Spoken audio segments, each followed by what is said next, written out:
Plastic देखें तो plastic की वस्तुएं कौन कौन सी बता देगा, या क्या क्या बनता है उसको बता दो।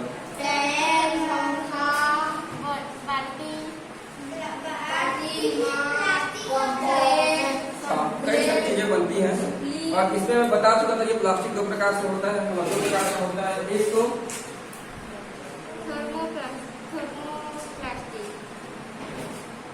दूसरा क्या था, थर्मोसेटिंग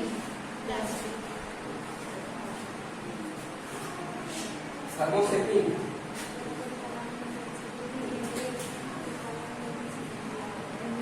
ठीक है, इसका एग्जाम्पल क्या क्या था कुछ याद है? एक एग्जाम्पल था पीवीसी। पाइप में दिखाता है और क्या है पॉलीथीन, ये भी है ना। इसका एग्जाम्पल है पीवीसी और पॉलीथीन। पीवीसी का फुल फॉर्म क्या बताया था? Poly vinyl chloride. ये गर्म करने पर कैसे होते हैं? पिघलते हैं और आकार में क्या हो जाता है? बदल जाता है। इसका देखोगे प्लास्टिक तो देखे होगे, पॉलीथीन देखे ही हो, दुकान जाते हैं तो 70 रुपये लेके आते हो। इसके अलावा कई प्रकार की जो छत पे डालते हैं तो पॉलीथीन देखे ही हो। अब ये पीवीसी को तुम लोग देखे हो लेकिन आप नोटिस नहीं किए हो। पाइप देखे होगे, हाँ, जो पानी का पाइप है उसमें देखे होगे, या कुछ और पाइप होगा उसमें देखे होगे पीवीसी लिखा होता है, वो इसी का बना होता है। ठीक है, और थर्मोसेटिंग प्लास्टिक के एग्जाम्पल क्या है?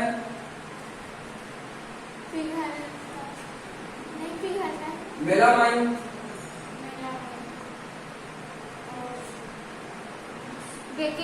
हाँ बेकेलाइट। ठीक है, तो ये क्या है, इसको गर्म करने पर नहीं पिघलते ना। एक बार जैसे साथ में ढाल दिया वैसे ही रहते हैं। ठीक, अब यहाँ बेकेलाइट और मेलामाइन का एग्जांपल देख लेते हैं। ये जो बेकेलाइट है, हाँ, ये उष्मा और विद्युत का क्या है? कुचालक। कुचालक मतलब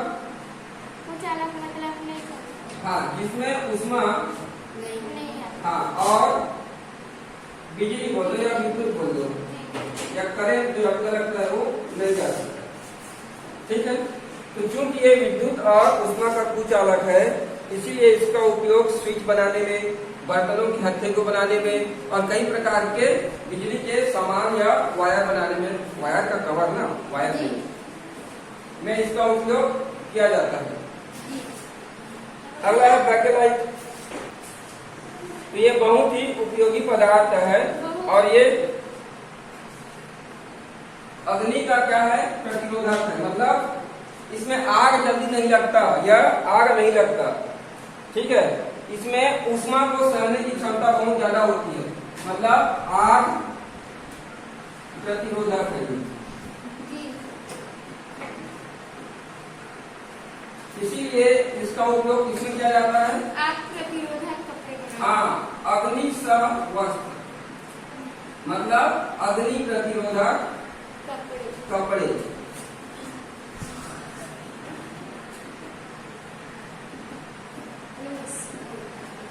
ठीक है, इतना समझ गए ना? मतलब इसमें ऊष्मा को अधिक सहने की क्षमता होती है।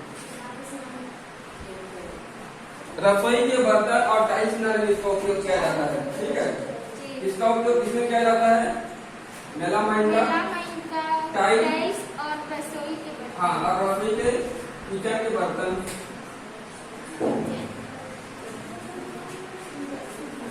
यूटेंसिल्स बोलते हैं ना।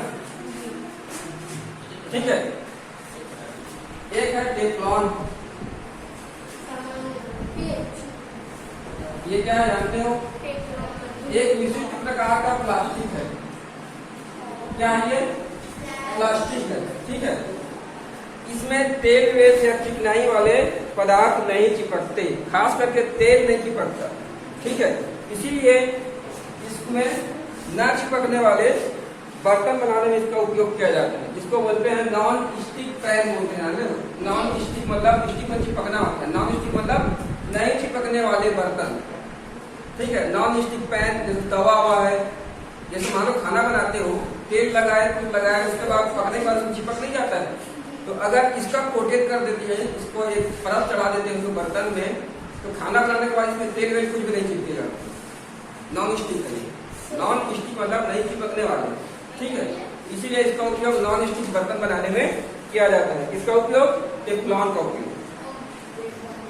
इसमें जल भी नहीं चिपकता, मतलब जैसे पानी को डालोगे या तेल को डालोगे तो जो अरबी की कोचाई बोलते हैं छत्तीसगढ़ी में, सारू बोलते हैं, हाँ, उसके पत्ती में जैसे पानी को डालोगे तो कैसा होता है?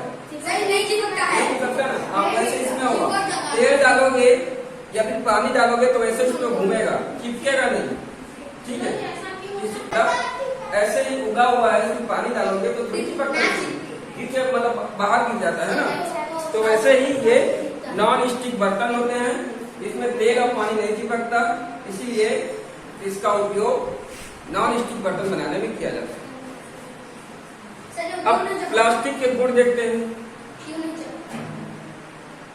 वो उस प्रकार से बना होता है, उसके अणु में मतलब क्या बोलते हैं, इतना मतलब चिकना उतना होता है समझ लो, और होता होगा कुछ आणविक गुण उसमें, तो उसको चिपकने नहीं देता समझ लो, मतलब अपने में। ठीक है, वो गोल ही उसमें पड़ा रहता है पानी जैसे। प्लास्टिक का उपयोग जूते, चप्पल, फर्नीचर बनाने में किया जाता है। खाने की चीजों को रखने के लिए भी प्लास्टिक के कंटेनर का उपयोग किया जाता है। इतना अधिक उपयोग क्यों किया जाता है इसका? क्योंकि इसको पिघलाकर आसानी से किसी भी आकार में ढाला जा सकता है, इसीलिए हर प्रकार के कार्यों में इसका यूज किया जाता है। अब देखो प्लास्टिक के कुछ गुणों को जानते हैं, प्लास्टिक के गुण देखते हैं।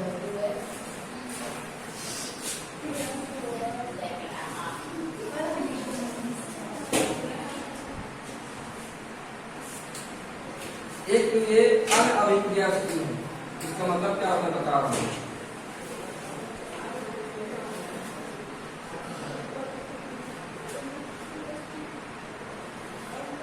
अनअभिक्रियाशील का मतलब ये होता है कि ये पानी, जल, वायु से या वायु से क्रिया नहीं करता। मान लेते अपने पास कागज का टुकड़ा है या पौधे की पत्तियां हैं, उसको कुछ दिनों तक बाहर में रख दिया जाए तो सड़ जाता है। लेकिन प्लास्टिक ऐसा है जो ना तो वायु से क्रिया करता है जल्दी से और ना ही पानी से, इसीलिए ये सड़ता नहीं है, इतना जल्दी ये नहीं सड़ता, इसको सड़ने में कई हजार साल लग जाते हैं। ठीक है, प्लास्टिक को सड़ने में, और जमीन में रख जाएगा ना तो कुछ उगाने से नहीं, हाँ, सड़ने में कई हजार साल लग जाते हैं। ठीक है, हाँ, इसीलिए इसका उपयोग कई प्रकार के वस्तुओं के निर्माण में किया जाता है। ठीक है, एक चीज बता सकते हो क्या?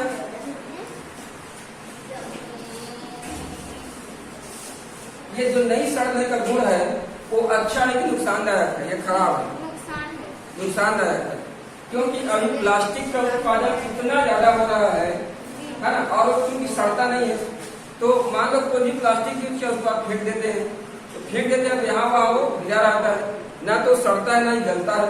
तो ऐसे में पर्यावरण जो है बहुत ज्यादा प्रदूषित होता है, साथ ही साथ मिट्टी की उर्वरा शक्ति भी कम होती है, उपजाऊ क्षमता कम होती है। अगर उसको जलाया जाए तो भी वो पूरी तरीके से नहीं जलता, क्योंकि उसको जलाओगे तो लास्ट में देखना पिघल कर वो बच ही जाता है। ठीक है, तो जलाओगे तो वायु प्रदूषण, नहीं जलाओगे तो मृदा प्रदूषण, मतलब उसमें किसी भी तरीके से नुकसान ही नुकसान है। ये इसका जो गुण है, इससे का लाभ कम और नुकसान ज्यादा होता है। ठीक है, दूसरा इसका गुण है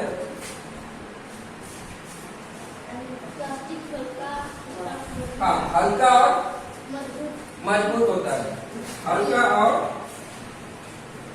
मजबूत। तो हल्का और मजबूत होता है तो इसके जो सामान होते हैं उसको लाने या ले जाने में आसानी होती है, ठीक है, क्योंकि हल्का होता है। समझ रहे हो ना?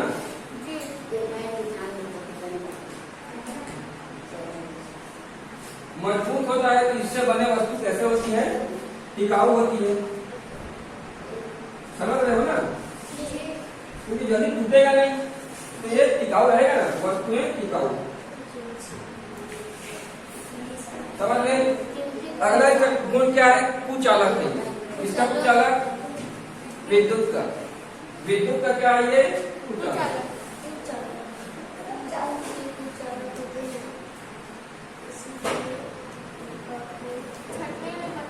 हाँ, इसीलिए इसका उपयोग इसमें किया जाता है, बिजली के सामान बनाने के लिए किया जाता है, जैसे कि स्विच है, बोर्ड है, तार के कवर ऊपर का। हाँ, 2 पिन है, 3 पिन है, ये सब बनाने में किया जाता है, ठीक है। तो ये उसके कुछ गुण है प्लास्टिक के। अब आगे देखते हैं प्लास्टिक और पर्यावरण में क्या क्या संबंध है और कैसे ये लाभदायक है या फिर नुकसानदायक है। प्लास्टिक और पर्यावरण।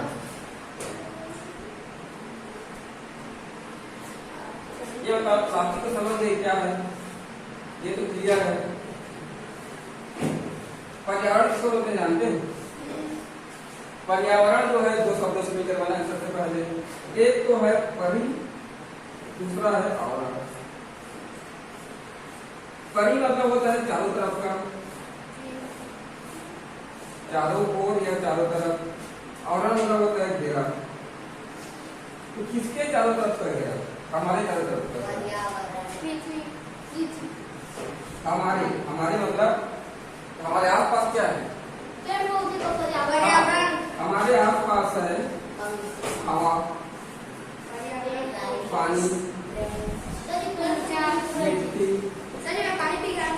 हाँ, और क्या है? हवा, पानी, मिट्टी, प्रकाश, पेड़ पौधे, प्रकाश,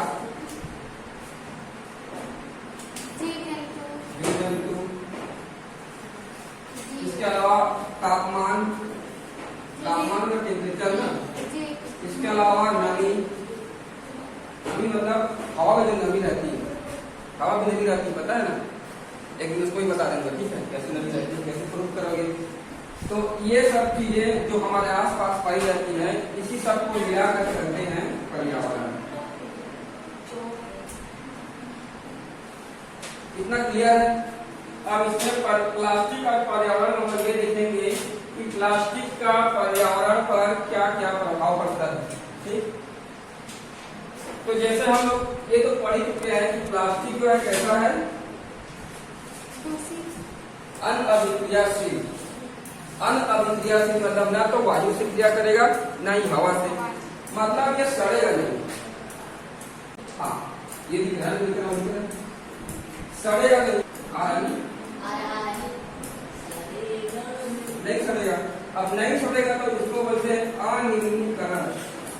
अनिर्णीकरण हो सकता है। अनिर्णीकरण मतलब जिसका निम्नीकरण नहीं होता, मतलब जो सड़ता नहीं है, जो टूटता नहीं है, ठीक है। अंग्रेजी में बोलते हैं नॉन बायोडिग्रेडेबल। नॉन बायोडिग्रेडेबल, ठीक है, मतलब जो सड़ता नहीं है, ठीक। अब जो सड़ता नहीं है, जो नॉन बायोडिग्रेडेबल है, वो क्या क्या नुकसान कर सकता है? एक बार सोच बताओ जरा। मान लेते हैं इसको हम लोग नष्ट करने की कोशिश करते हैं, तो क्या क्या कर सकते हैं? एक तो इसको हम लोग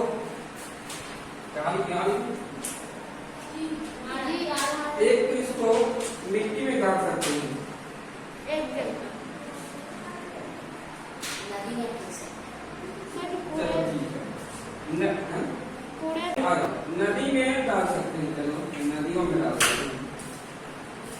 या फिर जला देते हैं या फिर ऐसे ही फेंक देते हैं।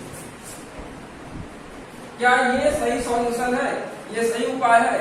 मान लेते हैं हम मिट्टी में गाड़ देते हैं, तो ये तो ना तो मिट्टी से क्रिया करेगा, ना ही पानी से, ना ही हवा से, करेगा नहीं। तो मिट्टी में जाएगा तो क्या करेगा? मिट्टी को प्रदूषित। हाँ, मिट्टी को प्रदूषित कर देगा, मिट्टी को प्रदूषित करेगा। मतलब मिट्टी की जो उपजाऊ क्षमता है, उपजाऊ क्षमता क्या होगी? घट जाएगी। ठीक है। दूसरा, क्यों घटेगी? पता है क्यों घटेगी? मान लेते हैं कि ये एक जमीन का टुकड़ा है, ठीक है, इसमें इतने प्लास्टिक हम लोग बिछा दिए मान लो, तो यहाँ ना तो सूर्य का प्रकाश आ पाएगा, ना ही ठीक से हवा आ पाएगा, ना ही ठीक से प्रकाश आएगा, ना ही ठीक से हवा आएगा, ना ही ठीक से पानी नीचे आ पाएगा। तो सोचो इसके नीचे जो सूक्ष्म जीव जंतु हैं, जो मिट्टी को उपजाऊ बनाने में सहायक होते हैं, वो जीव रह पाएंगे क्या? न ठीक से हवा आएगा, न ठीक से पानी आएगा, न ठीक से प्रकाश आएगा। तो ये जो सूक्ष्म जीव है वो मर जाएंगे। मर जाएंगे तो क्या होगा? मिट्टी का जो उपजाऊ क्षमता है वो कम हो जाएगा, क्योंकि वे उपजाऊ बनाने की क्रिया नहीं कर पाएंगे। तो यहाँ तक मिट्टी क्या हो जाएगी? अनुपजाऊ हो जाएगी। इसीलिए उसको प्लास्टिक को मिट्टी में फेंकेंगे तो क्या होगा? मिट्टी की उपजाऊ क्षमता घट जाएगी। अगर इसको नदियों में फेंक देते हैं तो क्या होगा? मानो नदियों में फेंक दी,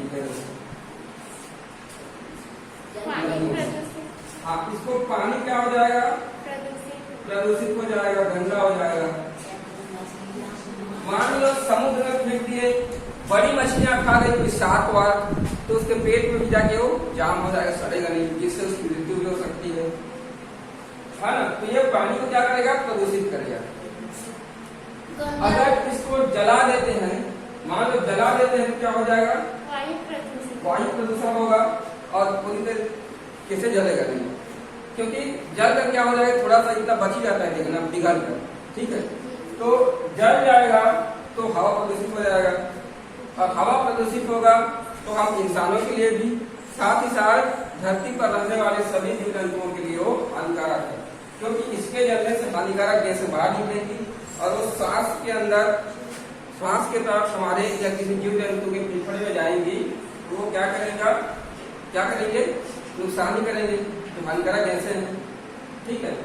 अब अगर इसको ऐसे ही फेंक देते हैं तो मृदा प्रदूषित होगा, साथ ही साथ कूड़ा और कचरा बढ़ेगा। क्या हम फेंकने से देखे होंगे, खास करके रेलवे स्टेशन में जाना है ना, इतना ज्यादा प्लास्टिक का बॉटल और चिप्स कुरकुरे का पड़ा रहता है ना। और उसके बाद शहरों में देखना कैसे पड़ा रहता है। उसके बाद अब हमारे गांव में जिसकी संख्या धीरे धीरे बढ़ ही रही है, क्योंकि अधिकतर जो सामान है दुकान का वो प्लास्टिक में ही आता है, पॉलिथीन में ही आता है ना। अब पॉलिथीन में आता है तो खरीदोगे तो उसको फेंकोगे ही। मान लो चिप्स खरीदे हो तो चिप्स के पैकेट का क्या यूज करोगे? बताओ, तो फेंकना ही है ना। और कहीं ना कहीं फेंकोगे तो सड़ेगा नहीं, गलेगा नहीं, ये एक नुकसान है। तो इस तरीके से इसका जो उपयोग है वो नुकसानदायक ही है। तो इसका एक उपाय कर सकते हैं, रीयूज। 3R बोलते हैं, सुने हो? 3R नाम से कुछ शब्द, 3R, इसको सुन लो। 3R का मतलब है R से शुरू होने वाले 3 लेटर। एक होता है रिड्यूस, रीयूज और रिसाइकल।